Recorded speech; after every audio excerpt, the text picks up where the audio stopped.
Before starting, place two Minso rectangle frame facing each other first.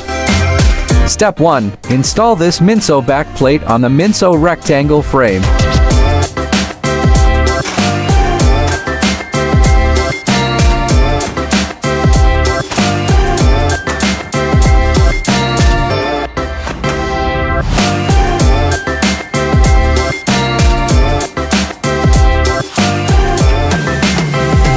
Step 2. Install Minso WG bracket on each level.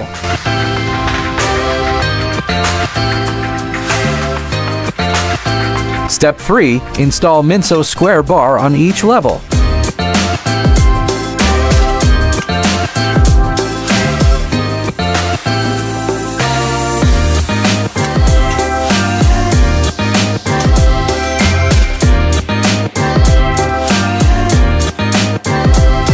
Step 4. Place the 16mm melamine board on each level.